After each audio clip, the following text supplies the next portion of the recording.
IRR capital budgeting में बहुत useful होता है, खासकर जब आपको 2 प्रोजेक्ट्स कंपेयर करने हो या फिर डिसाइड करना हो कि कौन-सा प्रोजेक्ट लेना चाहिए और कौन-सा रिजेक्ट करना चाहिए। अगर आप फाइनेंशियल डिसीजन मेकिंग कर रहे हैं, तो आईआरआर को ज़रूर समझना चाहिए। चलिए, इस एग्जाम्पल को देखते हैं। पहला एग्जाम्पल वही है जो हमने पूरे वीडियो में यूज़ किया है और इसके अलावा मैंने एक और हाइपोथेटिकल एग्जाम्पल लिया है ताकि चीज़ें सिंपल रहें। अब हमारा ऑब्जेक्टिव ये होगा कि हम ये समझें कि कौन सा प्रोजेक्ट एक्सेप्ट करना चाहिए और कौन सा रिजेक्ट या फिर दूसरे को रिजेक्ट करके पहले वाले को एक्सेप्ट करें। तो हमें क्या करना चाहिए?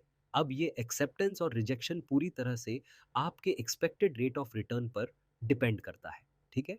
इसे हम केडी कह सकते हैं, जिसे कॉस्ट ऑफ कैपिटल या डिस्काउंट रेट भी कहा जाता है।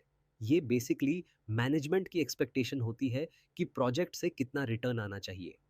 तो इसको मैं केडी या एक्सपेक्टेड रेट ऑफ रिटर्न कहूँगा, ठीक है?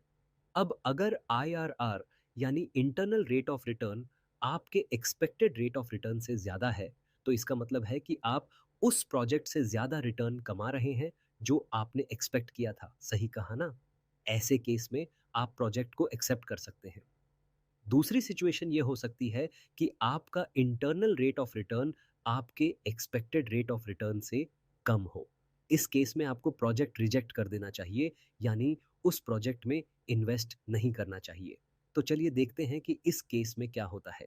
लेकिन उससे पहले हमें ये जानना होगा कि हमारा एक्सपेक्टेड रेट ऑफ रिटर्न क्या है। तो एक बार फिर से रैंडमली अज्यूम कर लेते हैं कि ये 10% है, ठीक है? इस एग्जाम्पल में मैंने एक्सपेक्टेड रेट ऑफ रिटर्न 10% लिया है।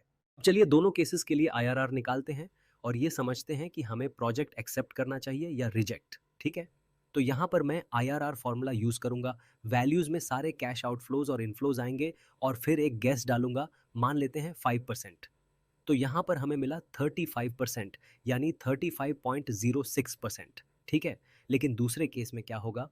फिर से आईआरआर फॉर्मूला यूज़ करते हैं, वैल्यूज़ डालते हैं और गेस लेते हैं 5%। तो यहाँ पर हमें मिला 7.27%। अब पहले केस में 35.06% 10% से ज़्यादा है, तो इस केस में हम प्रोजेक्ट एक्सेप्ट कर लेंगे। सिंपल है ना?